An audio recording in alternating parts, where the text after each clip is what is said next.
Tuwang-tuwa sila Usopp at Luffy dahil pangarap lang nila noon ang makarating sa tirahan ng mga giant. Habang nasa labas ang Sunny ay nagkakasiyahan sila sa loob ng giant ship.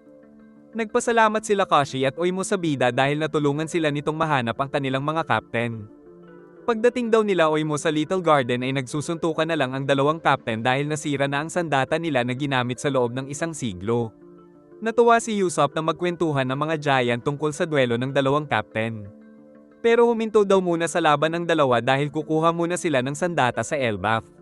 Nadismaya si Nami dahil nais pa rin nilang magpatuloy kaya nainis si Usopp dahil di alam ni Nami ang kahulugan ng pagiging mandirigma ng mga giant pero walang pake si Nami.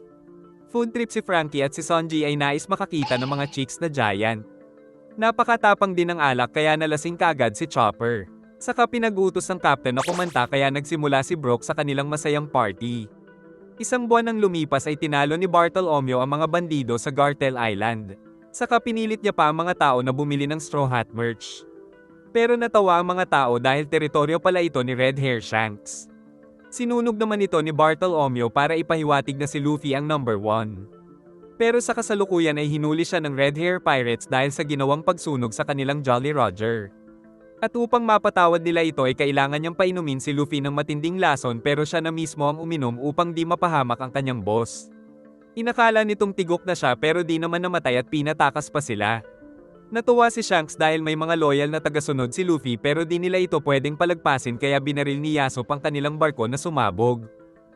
Samantala sa Pirate Island ay natakot ang mga tauhan nila dahil nagagalit si Blackbeard kay Pizarro dahil nakawala sa kanila si Kobe na magagamit sana nilang isang mahalagang hostage sa mangyayaring sagupaan ng lahat ng malalaking puwersa sa hinaharap.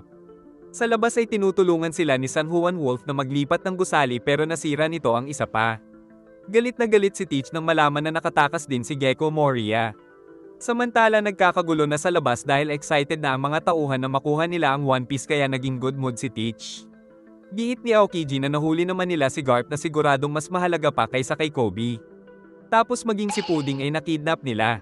Tinawagan ni Teach si Lafitte upang manghingi ng update sa ginagawa ng Revolutionary Army na pagpapasabog ng food supply ng Marijua para magutom ang mga Celestial Dragon kaya sinabi ni Teach na maghanda na ito. Natuwa si Caribou nang makarating sa base ni Teach at natakot din siya nang kunin ni Pizarro ang sinasakyang barko. Di na malaya ng mga giant na nawawala ang Sunny kaya nagpanik si Brook dahil nandoon sila Luffy. Nag-iisip sila kung nasaan ang mga ito nang sabihin ni Robin na baka nakain sila ng isda. Saka lumabas ang mga Sea King kaya baka totoo ang sinabi ni Robin. Nagising na lang si Nami sa boses ni Usopp at nagtataka siya kung nasaan at kung paano napalitan ang kanyang damit. Naisip ng dalaga kung isang panaginip lang ba ito dahil ang alam niya ay kasama nila ang mga giant patungo sa Elbaf. Nang mapasigaw siya dahil merong bubuyog sa likod. Natakot ang mga tao sa nasusunog sa kagubatan dahil baka madamay ang Yggdrasil tree. May pumatay din sa mga bee at di rin sila makapaniwala sa balita na may nakatalo sa Giant Rabbit kaya nag-isip kung magre-report ba sila sa Sun God. Samantala sa kastilyo ay pinatay ni Zeus ang isang bee para protektahan si Nami na nalilito pa rin sa nangyayari pero nagtago na si Zeus para magpahinga at di niya alam na may nagmamasid.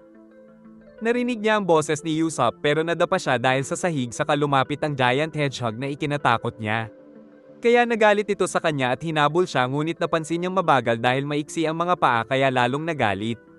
Tapos nakita niya si Usopp na pinapaglaruan ng giant pusa. Ayaw pang lumabas ni Zeus kaya lagot siya sa hedgehog ngunit humaba si Zeus at pumasok sa bibig nito ngunit nabuhat si Nami pero nang umatake si Zeus ay nagwala ito at nawasak ang pader kaya nahulog din ang dalaga na tumalbog sa pusa pero nahulog ang hedgehog kaya nakuryente ang dalawa.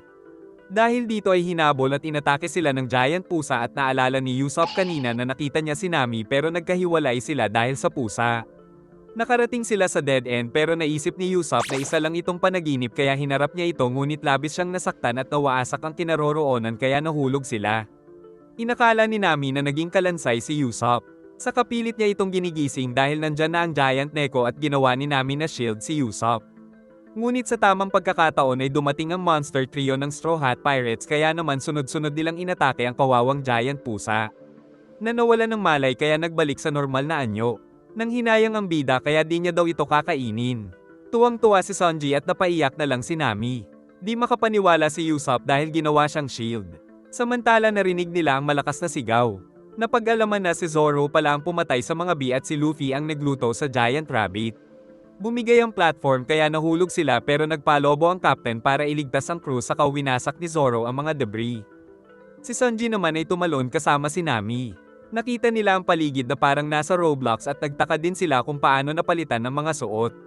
Kailangan nilang mag-imbestiga pero tila di alintana ng mga kasama ang panganib at excited pa nga sila Usopp at Luffy. Nag-alala si Usopp na maligaw si Zoro at nag-away pa sila ni Luffy kung pusa na naging lion o lion na naging pusa ang nakalaban. Nakita nila ang tumatalon-talon na paparating. Ito pala ay isang lalaki na nakasakay sa tipaklong at natakot sila Sanji sa insekto pero natuwa sila Luffy. Nalaman nila sa lalaki na ang lugar ay ginawa ni Sun God sa tulong ng Yggdrasil tree at pinagmulan ng maraming mga Diyos. Giit ng lalaki ng mga Diyos ang turing nila sa pusa at sa hedgehog at pati na sa rabbit na kinain ng bida kaya pinigilan ni Usopp si Luffy na sabihing binanata nila ang mga ito. Dagdag pa ng lalaki na kung nagugutom sila ay magtungo lang sila sa bayan pero nagbabala ito ng huwag magtungo sa mapanganib na Sun God Temple, kaso naging curious si Luffy kaya pinuntahan pa niya ito at hinabol siya ng mga kaibigan para pigilan ang captain. Napansin nilang kapareho ng kastilyo sa likod ng pinupuntahan nila at nakita rin ni Luffy ang kanyang refleksyon kaya bumangga siya dito at nag-crack ang buong lugar. Dahil dito ay nakitang nasa loob pala sila ng isang malaking silid kaya nalaman na ginagawa pala silang mga pet.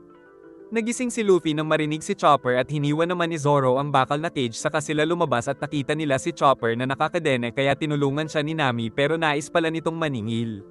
Namangha sila sa mga damit na ginawa ng giant at nang mag-dive si Luffy ay nagising ang isang bantay. Nang makita naman ni Sanji ang one-way mirror ay nais niyang maglagay nito sa CR ng mga babae kaya nasipa ni Nami. Habang nag-uusap ay pinagmamasdan na sila ng mga bantay. Natakot sila nang biglang magpakita ang ahas at paakyat na rin ang mga daga at dumating din ang uwak kaya nalaman nilang ito ang dahilan kaya walang nakakalagpas doon. Samantala paparating na ang giant na nagkulong sa kanila. Gumamit naman ng Gear 5 ang bida at nagpatalbog saka umikot-ikot sa pangil ng ahas at binalibag ito kaya tumalsik ang carpet sa chimney. Tumatawa lang siya habang inaatake ng ahas at sinugod si Sanji ng daga na pinatalsik at sinipa niya lang pababa. Si Nami naman ay naghahanap ng kayamanan.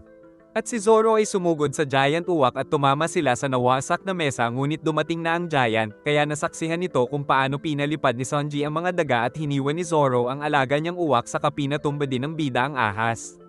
Tapos nagmadali silang tumakbo pabalik sa Block Island at nakasalubong si Iskat na sinapok ng bida upang gawing sasakyan.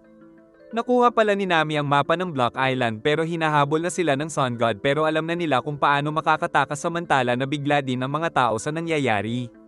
Nawawasak ng giant ang sahig sa kanyang inis dahil patuloy sa pagtakbo sa kanya si Iskat sa utos ng bida. Ngunit ayaw din ni Luffy na masira ang isang bundok kaya pinatalon niya ng mataas si Iskat ngunit di ito umabot kaya nawasak ang maraming bahay na ikinagalit ng bida. Naabutan sila ng giant pero nakatakbo muli si Iskat na napakaliksi rin. Tinapon ni Nami ang mapa dahil kabisado niya na daw ito, saka sinabi niya sa mga kasama ng mga nakasabit na bulak lang ang mga ulap dahil nasa loob lang sila ng silid ng giant at puro salamin lang ang paligid kaya mukhang malawak. Kaya naglabas ng net ang giant pero di niya mahuli si Iskat at nang mawasak niya ang isang bahay ay nagalit pa ito sa kanila, at kalaunan ay nagawa na silang mahuli nito. Ngunit naghanda sila Zoro at Sanji at winasak nila ang malaking steel net kaya nakatakas si Iskat. Nagbanta ang giant na paparusahan si Iskat pero tinranslate ni Chopper si Iskat na wala na daw pake sa Sun God. Kaya nagbanta ang giant na patungo sila sa giant rabbit pero nabalitaan niyang may nagluto na pala dito kaya di siya makapaniwala na natalo nila ang mabangis na kuneho. Pinalo ni Sun God ang sahig sa kanyang inis pero na-excite pa siya dahil nagkaroon ng excitement ang ginawa niyang miniature world dahil nagkaroon ng mga villain. Naisip naman ng mga tao na pagkakataon na nilang tumakas habang busy ang Sun God. Giit ng giant na wala siyang pake kung naging tauhan nila si Hyredin. Habang malayo pa sila ay umatake na si Usopp sa pader ng napakalakas na pampasabog kaya nawasak ang maraming bahay na tumalsik sa kanila. Nagsorry si Luffy sa giant at nainis siya kay Usopp. Pero di pa rin nawasak ang pader saka natuwa pa ang giant dahil para sa kanya ay isa lang itong laro. Tinawag niya rin ng mga ultra rare ang Straw Hat Pirates dahil mga laruan lang sila sa kanyang paningin. Naiinis si Sanji dahil naisip niyang pinalitan nito ang damit ni Nami. Dahil naiinis rin si Nami ay gagamitin niya na si Zeus. Sa nakaraan ay dinala pala ng alagang ibon ng Thousand Sunny kasama ang Straw Hat Pirates na natutulog. Na-excite siya habang tinitignan ng mga ito pero naiinis din siyang napasailalim ni Luffy ang kaibigan na si Hyredin. At binigyan niya pa ng pampatulog ang mga ito para di magising habang gumagawa siya ng damit nila. Ngunit sa present ay pinalibutan na siya ng malaking ulap at pagkatapos kumain ni Zeus ay tuluyan na siyang kinoryente ni Nami ng napakalakas kaya natakot si Usopp na baka napatay niya ito. Saka naman tumalon si Iskat at gamit ang Gear Third ay tuluyan ng winasak ng ating bida ang makapal na pader na siyang nagkukulong sa mga tao sa Block Island dahil walang makakapigil sa lakas ni Straw Hat Luffy.